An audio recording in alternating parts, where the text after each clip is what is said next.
So allow me to introduce our speaker today. This is Kevin Benson. I'm going to read his brief bio for you. Kevin Benson of Bold Move Consulting is a coach, consultant, speaker, professor, and performer who believes that bringing compassion, empathy, and possibility to our work will change the world. Having worked in nonprofits and small businesses for 20 years, he is passionate about changing the way organizations and individuals think about how we work, communicate, and interact with one another. Kevin has helped people at every level in organizations become better leaders, better communicators, and more satisfied in their work and lives. So with that, Kevin, I think we can turn the time over to you.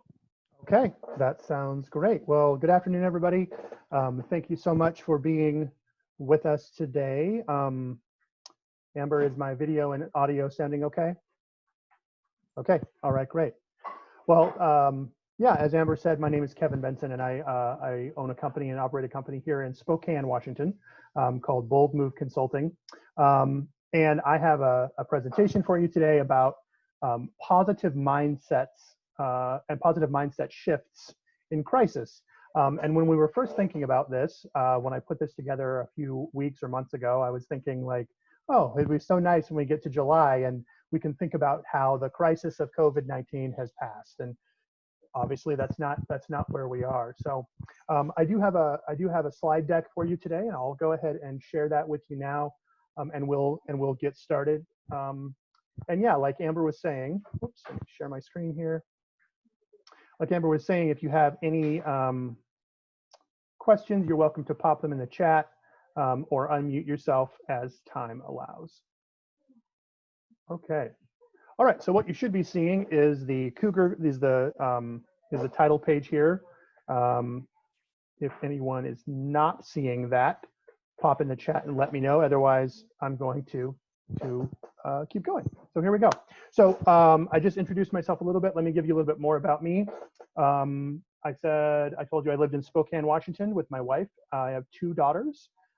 They are 13 and 11, and they're about to be 14 and 12. And so like, I'm getting into the pre-adolescent and adolescent years, right? Middle school and all of the drama that comes with being a teenage girl is definitely a part of my life.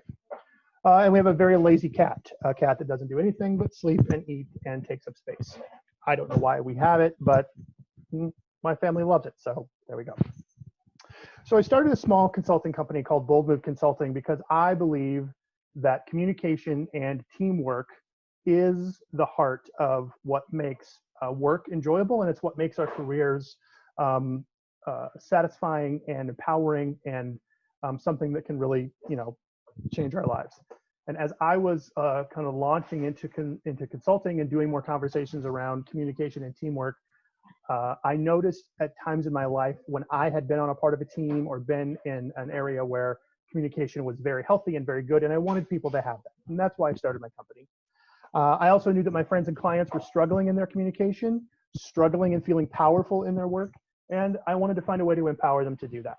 And since I've done that, I started my company in 2014. I've helped dozens and dozens of entrepreneurs and businesses meet their goals.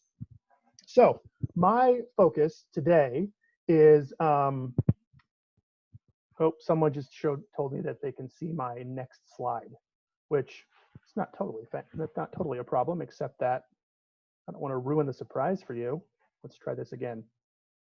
One moment, please.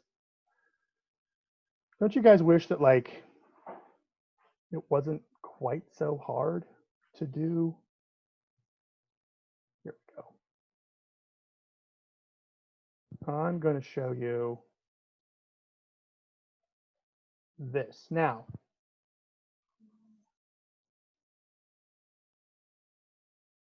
Okay.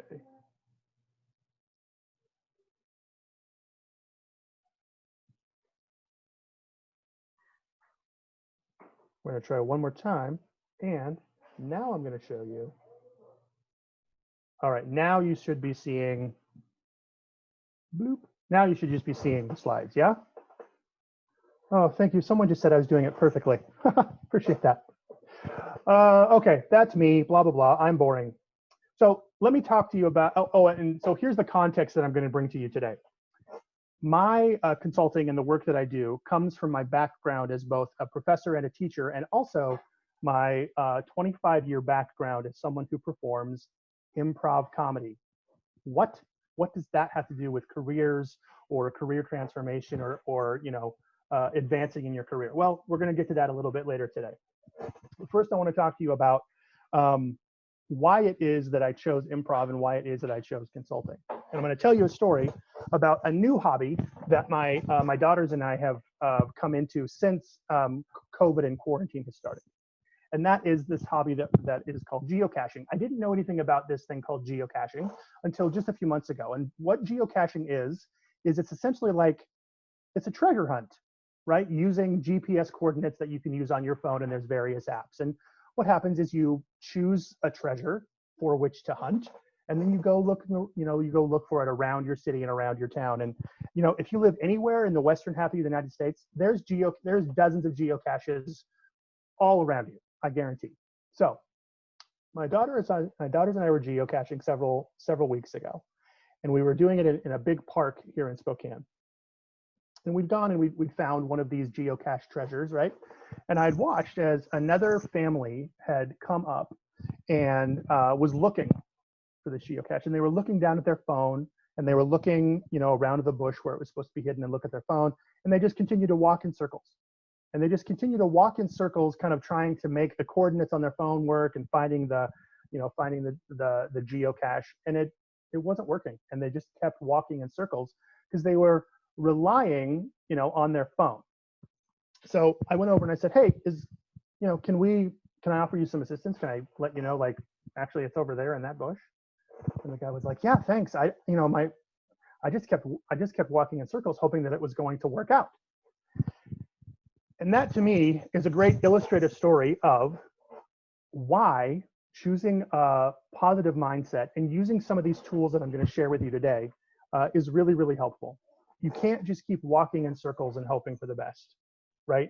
Bad things happen, right? So even if it's just geocaching, which is like literally finding things that other people have that have hidden in bushes in public parks, or if it is something like making a career transition, launching a career, continuing with education, whatever it is that you're doing, there has to be some approach, some goal, some objective that you choose and that you move toward, right? So, and that's something that I noticed in the chat. A couple of folks were asking, like, I'm thinking of making a transition, I'm thinking of starting a new career, or I'm curious what the landscape is like now that COVID has happened. So I tell this story because the objective or goal that I have chosen as a professional is this idea of using improvisation as a way to empower people to, essentially live the careers and the lives that they find most empowering and most, most transformational and most enjoyable. So I want to share some of those things with you today.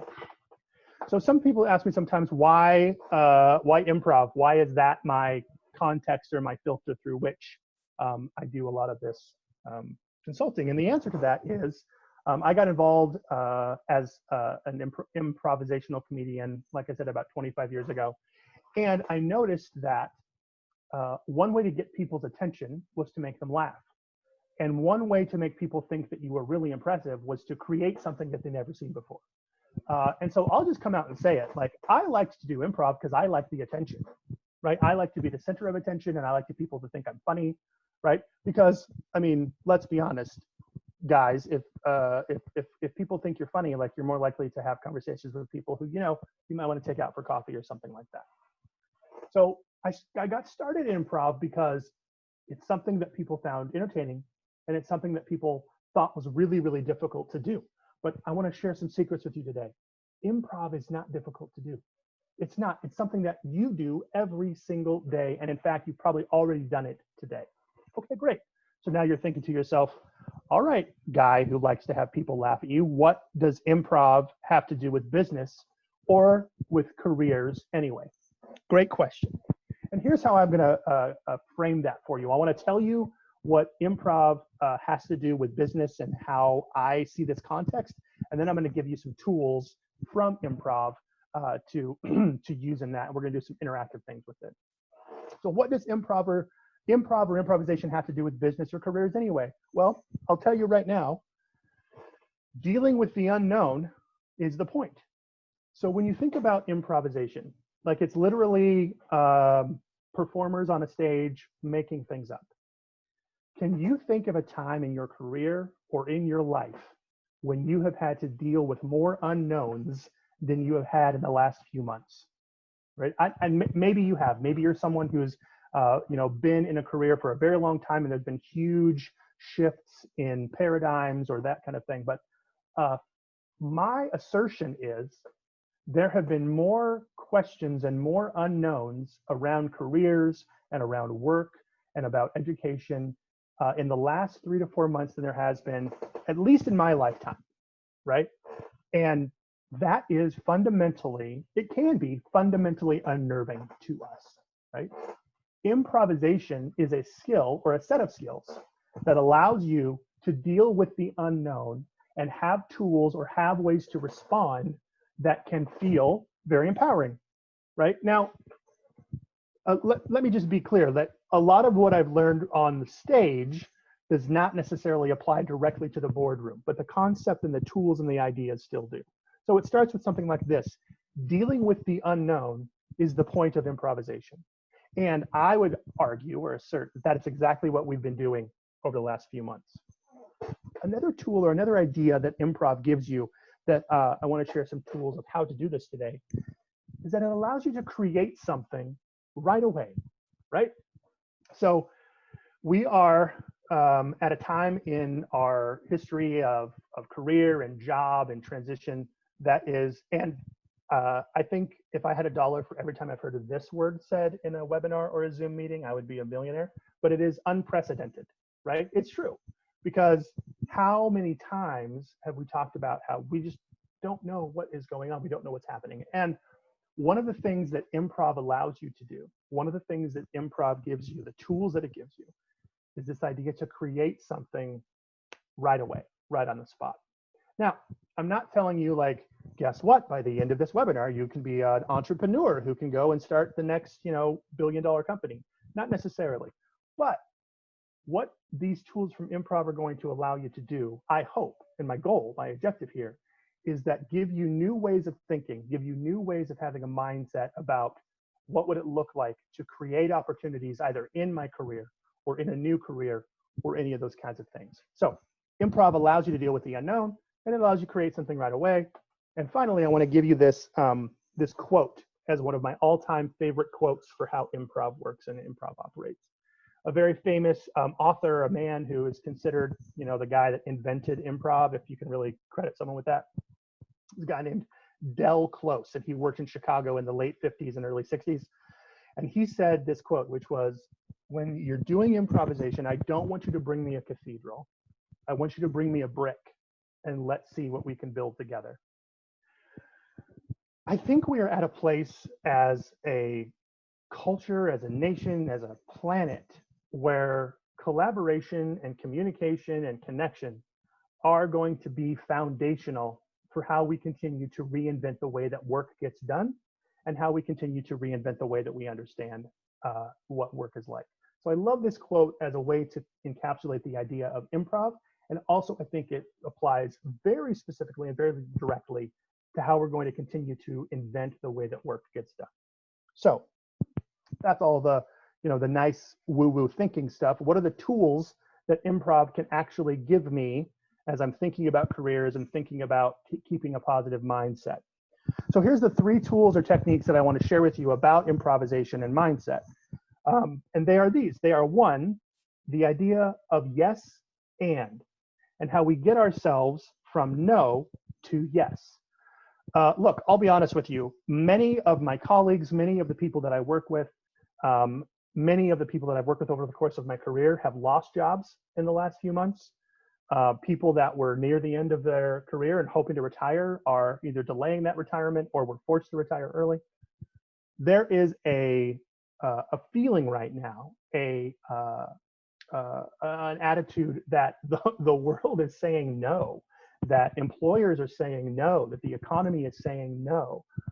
a lot of that is very true. A lot of what is happening is absolutely true. How do we shift our mindset from a mindset of no to a mindset of yes? We'll do an exercise and I'll illustrate that for you. The second tool or technique I want to give you is this idea of the 3 C's of improv. As I teach people how to do improv as performers, I talk about creativity, connection, and compassion. Those are ways to make great improv and to tell good stories. I also believe that those 3 tools or techniques are ways to expand your career network. There are ways to help you in your career search, or ways to help you find the next step in your career, or maybe to transform your career altogether. Creativity, connection, and compassion. I'll talk a little bit more about what those are, what those mean, and how we can use them in this context. And finally, this technique is a quote that I offer my improv students, which is use what you have, not what you wish you had, which is we just have to start telling ourselves the truth about what is going on in our economy, in our careers, where we are in our education, all those kinds of things. And it's not to say that the truth of where we are or what we have is necessarily limiting, but once we get where we are, right, once we get the actual truth of whatever it is we're dealing with, our industry, our economy, or whatever, then actions become available to us, right? So these are the 3 tools or techniques that I want to share with you today. And then I'd like to give some time at the end for some question and answer. So we have a lot of information coming at you. If you have questions, or if you want to ask me a question during, you're welcome to pop into the chat and ask me one of those. Also, I just want to give a quick heads up that I teach a class on these techniques. It's a 5-week class called Improv for Business. I used to teach it in person here in Spokane, but like everything, we're going virtual in 2020. If you're interested in that, I can share more at the end of our presentation. Okay, so I want to illustrate this concept of yes and, or this concept of yes but. So this is going to require you to be in the chat to give me a response. So now I'm going to do a live, what I call a live challenge. It sounds really like so dangerous that way, right? It really is. It just requires one person to unmute themselves. And I sent a text to someone I knew would be on this call. Joe, are you on the call, and would you be willing to unmute? So I can find you. Well, sure, Kevin. I am on the call, and I'm happy to unmute. Great. So I asked Joe if he'd be my volunteer because I didn't want to do that weird thing where I had to wait for people. So Joe, thanks for kind of being forced to be my volunteer. I appreciate that. Yeah, no problem. Live challenge. This, bring it on. Okay. So here's what we're going to do, Joe, is I'm going to ask you, we're going to illustrate this concept of yes and or yes but. It's very simple. Here's what you have to do. I have just decided that this group of people, we're going to call ourselves the Cougar Career Academy Corporation, right? Joe, you are planning our summer barbecue, our summer party, our big summer meeting or whatever. So I need you to give me one idea for that event. What's one idea that you have for the Cougar Career Academy summer barbecue? One idea. Huge open space with a big barbecue, running like multiple people personing the grill. Yep. So huge grill. I love it. Huge grill, lots of people, and yeah, outside. Okay, great. So here's what I'm going to ask the rest of you to do. I want you to go into the chat and I want you to say yes, but, and I want you to give me 1 or 2 reasons why Joe's idea isn't going to work. What's the yes, but of that? And I have to find my chat button so I know what you're saying. Hang on.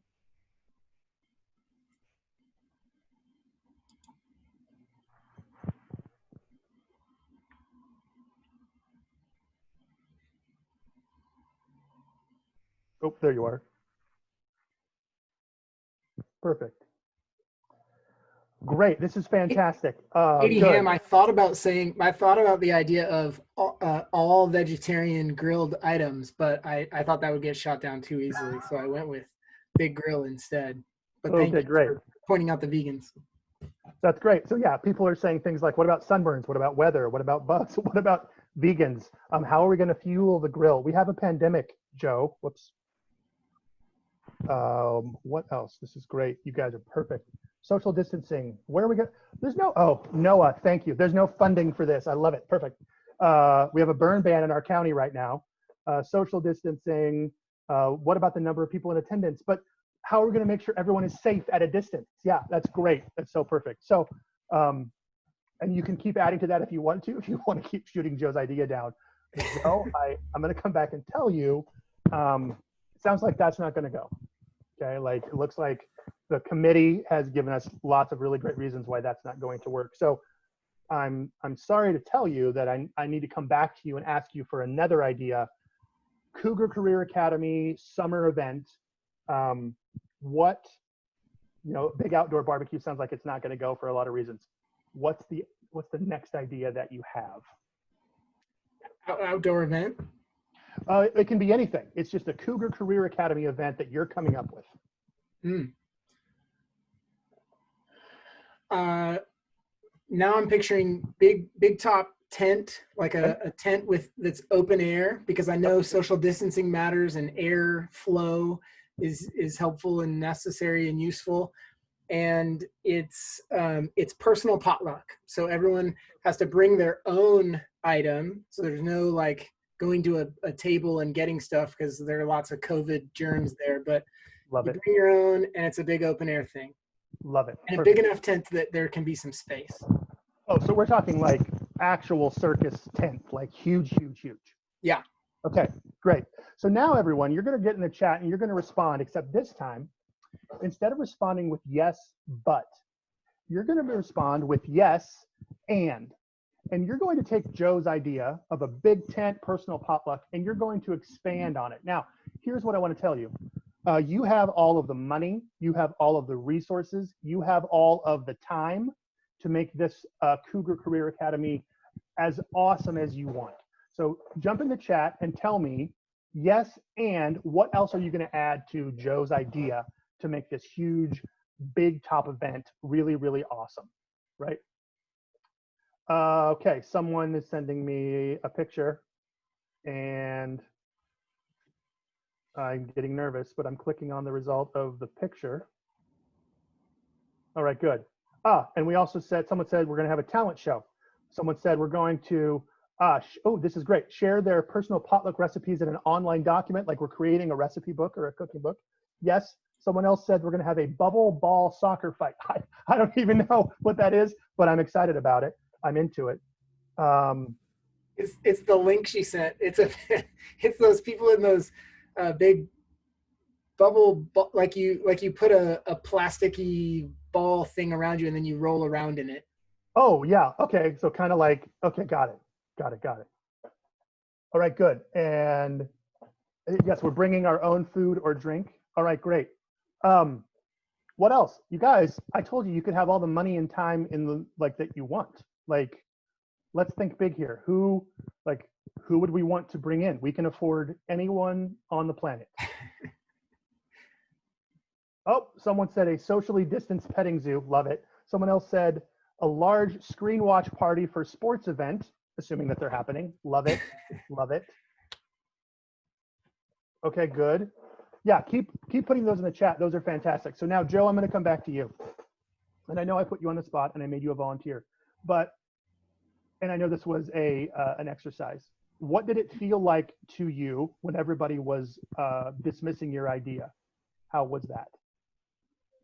Well, I don't know how blunt I can be in this setting, but it felt like beat. Yeah, it sucks to have your ideas shot down. Right. And then, I mean, again, this is just a quick snapshot that we're doing in like 90 seconds. What was it like when everyone started adding things to your idea, like bubble soccer and raffle prizes and all of that? What was that like? I love it. This is sounding more and more fun with other people's ideas thrown in. Exactly. So, Joe, thank you for being my volunteer. I'll let you mute yourself so you don't have to get sucked back into any more things. I appreciate you. And here's the takeaway from this, everyone. Whoops. Here's the takeaway from this. Do you think it is more comfortable for us to say yes and, or more comfortable for us to say yes but. Here's what I'll tell you. I think your brain is saying like, oh, the right answer is we should say yes and. Of course, right? That's what the improviser wants you to say. Here's what's true about human beings is that we actually spend most of our time looking for the yes but, right? Think about this. We have spent the entirety of our lives looking for ways to make sure that everything is okay or that everything is safe, right? And I don't mean safety like physical safety, although that's a part of it. But here's the one thing that your brain is really good at doing, right? Your brain is really good at making sure that you stay alive. And there's a whole bunch of other stuff that goes on inside like this, 3-pound pile of bacon in your head. But the one thing that your brain is really good at doing is making sure that you stay alive. So it's going to take new ideas, new things, and it's going to kind of screen them for what's dangerous and what's not, right? So our natural instinct is not to be people who are yes and people. It is more comfortable for us to respond in yes but, right? No, that doesn't mean that you're wrong or bad or anything is wrong with you. That is the normal human way of responding. We are people who are going to look at something and go yes, but. Have you ever had someone who says in a meeting, if I could just play devil's advocate for a minute, right? First of all, I don't know who this came from. It's not my quote, but I say to that person, like, the devil has enough advocates. He doesn't need you, right? Like, we don't need more people to that. And it is a natural human tendency to want to respond with yes, but, because we think we are keeping each other safe. Yes, Joe, you wanted to throw in one more thing. Go ahead. Sorry to interrupt. No, I love it. I have a colleague who calls these butt wipes because when you say but or even yes but, it wipes everything that was said before out because it's basically saying, yeah, that's not going to work. So now my thing. And so there's a movement against butt wipes. Yeah, I like it. That's good. That's good. I don't know if I'm going to share that with my with like the high school or undergrads that I teach, but I might. I like that. And that is exactly, by the way, the response that our kind of or subconscious has, which is, I want to acknowledge your idea, but I want to put whatever I'm doing, to make myself feel safe. And when I say safe, I mean things like making sure that, we don't spend more money than we have, making sure that we, have the right napkins or whatever it is. So it is more comfortable for us to respond with yes, but rather than yes, and. The second part here is acceptance of an idea does not mean you agree with the idea. And let me kind of explain that a little bit. I could spend as much time as I want telling, like if it was raining and cloudy, it's not actually, it's beautiful in Spokane today. But if it was like, 55 degrees and there was cold, rainy weather all day, I could explain to you why it shouldn't be raining and why I would rather have it be sunny. That's fine. You might even agree with me. You're right. It should be sunny. But not accepting the fact that it's raining doesn't give me any options to do anything. I could just get mad about the fact that it's raining. Okay. But if I accept that it's raining, don't have to agree to the fact that it's raining, but if I accept that it's raining, then I can go get an umbrella. I can put on a hat. There's actions available to me. Okay. So when we talk about yes and as being acceptance and not agreement, it just means looking at the situation, looking at the reality of what's around you and going, yep, that is what is so. That's what's happening. Don't agree with it, but that's what's so. One of the things to do, or one of the ways to use this right now, is to look around at the economy and go, man, we don't know what's happening with the economy. There's still so many people who've lost their jobs or are furloughed, or there's some unknown things. Don't agree with it, but that is what is so right now. What actions are available to me inside of that? And the final bit here of yes and is this idea of accepting the reality, accepting what's going on, and then adding something to it. Okay. So when you guys were all doing the yes and, that's exactly what you were doing. You were saying, okay, great, let's have a big top circus tent, and then let's get raffle prizes, let's get bubble soccer, let's get, all of these. Someone said a t-shirt shooter thing. Can I tell you that one of my greatest, like my bucket list item is to shoot one of those t-shirt shooter things into a crowd at a sporting event? I don't even care when. I just hope that one time in my life I get the chance to do that. So yes, and that's exactly what you were doing. So this is the idea of yes and getting from that mindset of no to that mindset of yes is really this second point here, which is accepting something doesn't equal agreeing with it. Okay. All right, great. And when we talk about acceptance not equal agreement, we get into this idea of shoulding on ourselves, right? We can get really invested in what should be happening or what should be true or what should not be happening. But like I was saying, what kind of action is available from that? Really not any. These people. People who are really what I might call really enrolling, or they can really convince you that they're absolutely right? Like there are people who, like, they could come and tell me, like, you know what? It absolutely should not be raining today. And let me give you all the reasons why. And I would believe them, and I would even agree with them. And I would say, you're right. You're right. It should not be raining today. I agree. But the fact that you have had me agree with you that what is happening is not good doesn't change the fact that there's no action available to me, right? So that, I could should all over a lot of situations. The economy shouldn't be doing this way. The pandemic response should or should not be happening in this way. Yep. And you can get me to agree with a lot of those things, but the actions available to me are limited until I agree with what is actually going on. A place that we're really good at shoulding on ourselves and shoulding on other people is social media, right? You go on there and you see your aunts and uncles just telling you all of, like, this is what really should be happening, right? That's fine. You can have those opinions, but what good does that do? Okay. So that's yes and the idea of should and how that works. Let's talk a little bit about the 3 C's of being a great improviser. Someone just put in the chat that shoulding is what you call recreational whining and a downward spiral. That's exactly what it is. That's great. I think a lot of what we put on social media is recreational whining. You're absolutely right. I have something I have a feeling about. I'm going to go on Facebook or Twitter or LinkedIn and let people know about it. That's great. So here's my second tool or technique is the 3 C's of being a great improviser. And I think the 3 C's of being a great human being. And they're also all a part of really being intentional about caring for yourself and caring for other people around you. Here's what they are. The 3 C's of great improvisation are creativity, connection, and compassion. Now, let me look at my slide thing here real quick. Okay, so here's what happens in improv. Is I teach people to bring these 3 things into a scene or bring these 3 things into the people that you're working with. If you bring creativity, connection, and compassion to the people that you're working with, more often than not, you're going to have success. Doesn't necessarily mean that your scene or what you're creating is going to be funny or it's going to work every single time, but more often than not, you're going to have success. Now, apply these 3 C's to any part of the career process that you're in. If you're looking for a job or looking to make a transition, where can you add creativity, connection, and compassion, right?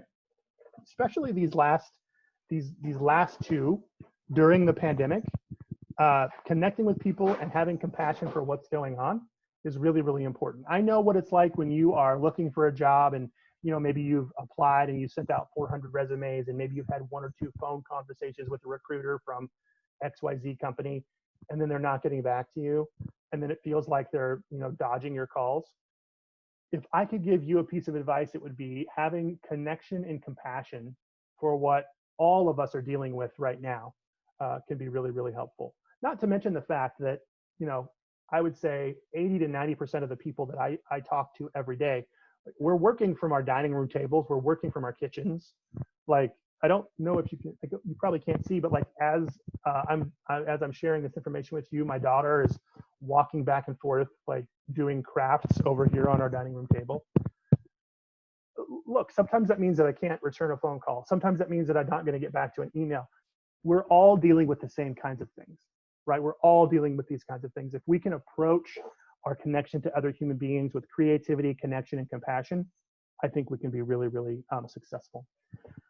Also, in terms of thinking about career and career growth or career transition, you know, we have to be creative in the ways that we make these connections and be creative in the ways that we get our information in front of people, right? I know we have an abundance of tools available to us, and I would encourage you to use those tools.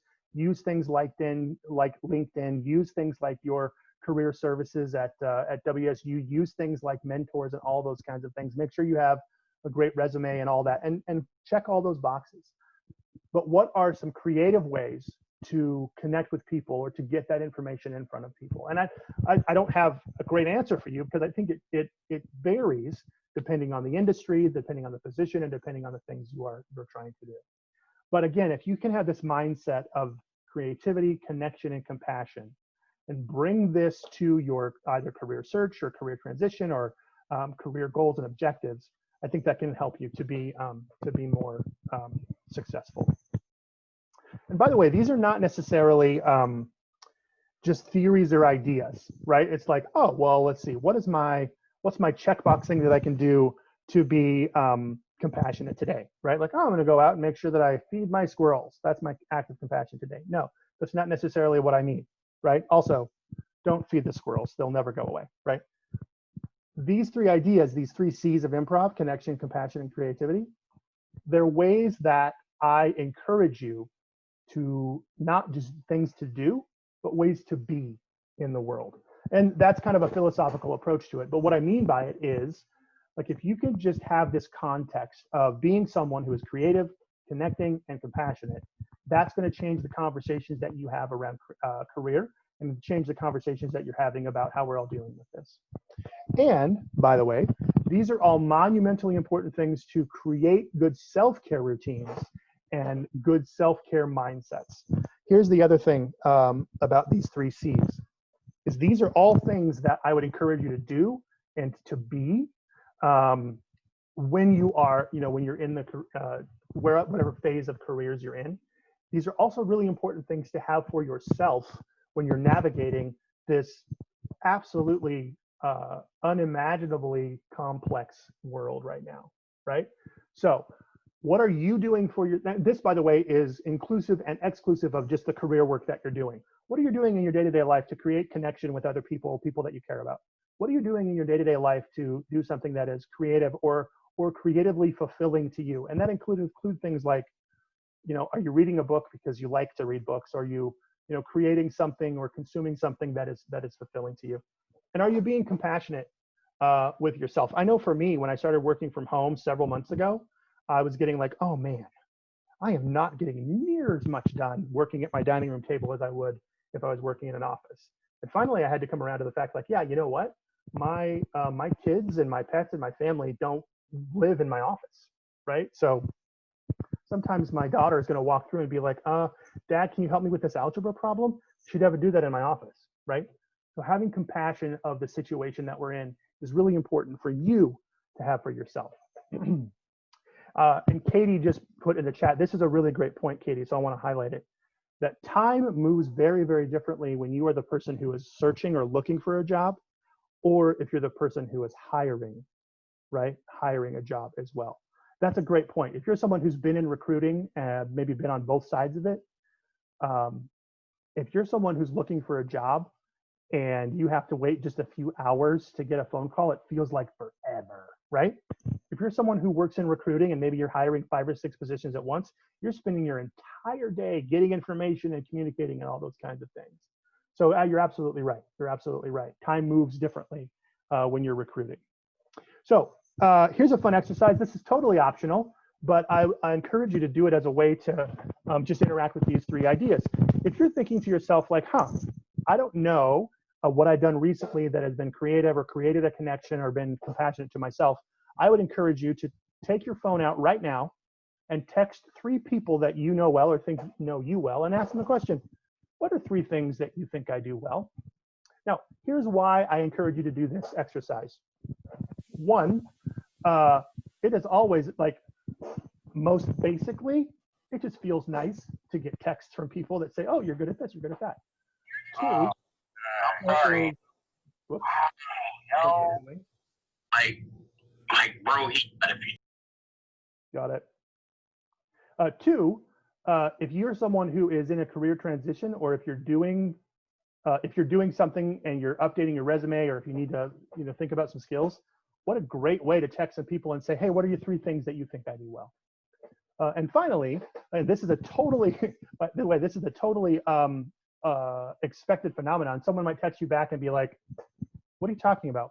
What are you asking about? You can be like, oh, I'm doing this webinar with this guy who talks about improv, and we're talking about career stuff. And guess what? Now you're creating a connection when maybe you weren't doing that before. So there's a number of ways that you can make this exercise work, and it's totally optional. But by the way, I think it's super fun. What are 3 things that you think I do well? And then you can use those things in any of these career conversations that we're having. All right, let me get to this last point here about using what you have, not what you wish you had, and then I'll share with you some time here at the end to do some Q&A. So one of the things that I teach when I teach improv, and I think it applies directly to kind of career conversations and career transitions, is the idea of creating with restrictions. And oh man, are we living in a time when there are some restrictions on us? I mean, literally, it's impossible for us to meet face to face with people right now, depending on where we are in the country and what's safe or what's not. So many things that have been a part of our lives in this season are just not. Travel, conferences, I mean, I can't believe I said this, but a couple weeks ago I said, man, I miss having meetings, right? Like for the first about 5 days of working from home, it was really like kind of exciting and fun that we all had Zoom or Microsoft Teams or WebEx meetings.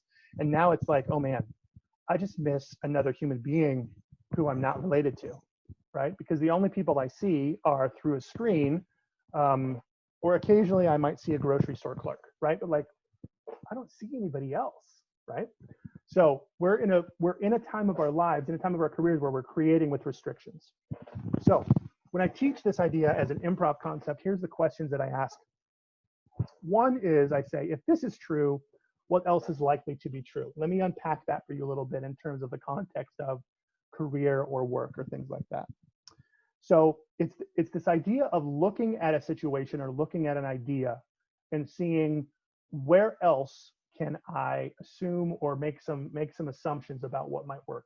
And in improv, it works like this. If someone comes on stage and says, oh, hey, Dad, I took the trash out for you, I can make some assumptions about what they said. If they called me Dad, they probably think that I'm their dad. And they're indicating that in this scene that we're creating, they're my son or they're my daughter, right? So some of this is a way to think about how the world is working.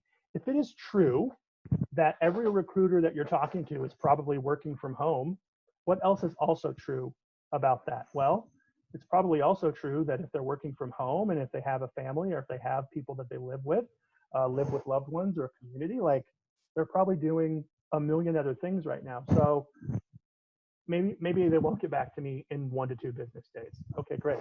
If it's true that these companies are really increasing their hiring because working from home is important and they need support in these areas, it's probably also true, X, Y, and Z. So this is one of those questions that as you're thinking about, writing your cover letters, updating your resume, looking for jobs, looking maybe to do a career transition, if this is true, what else is likely true? And that can give you some insight into where things are going. Think about different industries that you might want to be getting into. I saw some people who are thinking about moving from things like marketing and advertising and moving teaching online, those kinds of things. I mean, think about the example I gave you earlier. I used to spend a bunch of time teaching and speaking in person. So far, none of those things are scheduled to happen for the rest of the year. So if it's true that all of my speaking and teaching is going to be virtual over the next at least 6 months, maybe longer, what else is probably also true about things like conferences or the speaking and teaching industry? What does that teach me about, what expertise do I have, or how can I offer to be someone who can do something for companies or do something for businesses that can be really helpful? Okay. So that's question number 1. If that's true, what else is true? Number 2, What do you have access to now that was previously unavailable to you? This is, I use this question in two ways. One of them is when I'm starting to feel really down and really bummed out about kind of how ridiculous the world is and how I haven't had coffee with a colleague in months. I ask the question, what do I have access to now that was previously unavailable to me? And I can tell you from a personal place, I've never spent more time day to day with my children. I have never spent more time actually in my home. And I've never been more connected to the people who are in my house. And sometimes that's great, and sometimes it's really not. Sometimes I think my kids are like, Dad, just go away. But what is available to us now from a career perspective that was previously unavailable to us? One of the things that came up recently was most of the work that we're doing is being done virtually. So it doesn't mean that I have to pack up and move. There's probably companies who are realizing the value of being virtual. How can I capitalize on that if that's something that I want to do? And finally, the other idea of using what is so, not what we wish were so, is that our limitations don't have to be stifling. They can force us to be creative. What do you want your career to look like? What do you want the work that you're doing to look like inside of this new reality of the fact that we're all working from home? So much of work is happening online. So much of work is happening virtually, and all of those things. So those are the three things I wanted to share with you today. And here's just a bonus idea that I teach as an improv concept, and then I want to get to some Q&A. Is if you are at a place in your career transition or your career search or whatever it is that you're doing, oftentimes people get really wrapped up in figuring it out before they do something. Here's something, and then they do that in improv as well. Here's something I offered is I say, just commit to something, take an action, make a bold move, and I put that in quotes because that's the name of my company, and respond with integrity when something gets in this way. Here's what I mean by that is if I am committed to, walking from here to my backyard, and if that's my commitment, if a chair is in my way, I'm not going to throw up my hands and be like, oh, well, I guess I can't go to my backyard. There's a chair there. No, I'm going to figure out like, oh, I'm still committed to walking to my backyard. I'm going to figure out a way around a chair, right? And finally, let me give you these. Let me give you these two things, and I'll get to Q&A here in the last 7 or 8 minutes. Here's the tricky part about mindset: is we don't know what we don't know, right? If I were to ask you, what would it take for me to lose 5 pounds in the next month? You could probably tell me. In fact, almost anyone who reads a magazine or reads ads on Facebook or Instagram could tell me, like, probably what you should do is do more exercise and eat fewer calories. Yeah, great. But what is it that is getting in the way of me doing that? I don't know. I know what to do, but I'm not doing it, right? So the same is true with our mindset. I want to have a positive mindset. I want to be committed to this, but I'm not. What's getting in my way? The tricky part of that is that we have blind spots. As I was saying earlier, your brain is very good at one very important thing, and that is making sure that you are still alive. It doesn't care if you're happy or not, right? Which means that your brain's going to continue to figure everything out.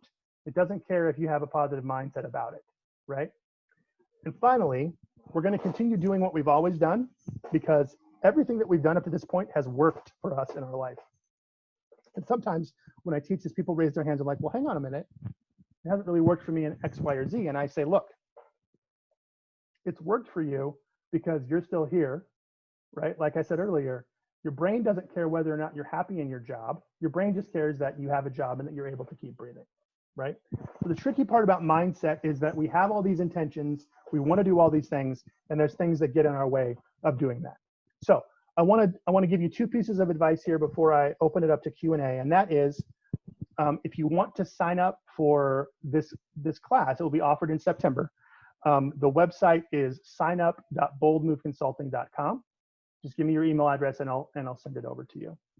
So I wanted to take the last, I think we've got about 6-7 minutes, and I have just given you an absolute ton of information about mindset and improv and all these things. I would welcome your questions either in the chat or if you want to unmute yourself. Let me get over to my screen here. If you want to unmute yourself I'd be glad to hear a question from you as well. So what information can I give you, or what question can I answer for you? Kevin, I have a question just to kick us off. You bet.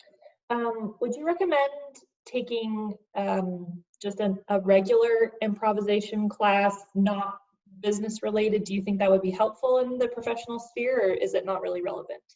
No, I absolutely think it is. And if there is anything that you do where you have to speak to other people, or lead meetings with other people, lead a team, or create a product, or create an idea, improv is a very, very valuable tool to have. So yeah, if you have improv classes in your area, or if there's people that you know that do that kind of thing, I 100% recommend it. I think, and I'm totally biased and I recognize it, I think everybody who's in any kind of professional situation where you are leading a team or communicating with the team, improv is an absolutely fundamental skill. Yes, I absolutely think so.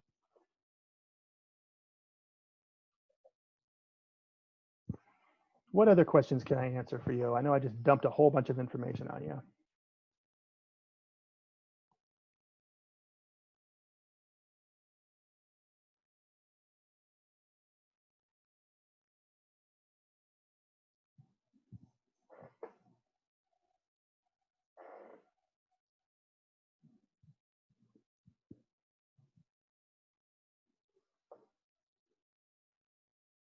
All right. Well, if there's no more questions, I've given you my website here. If you do have any further questions for me about anything that we've covered today, please feel free to reach out.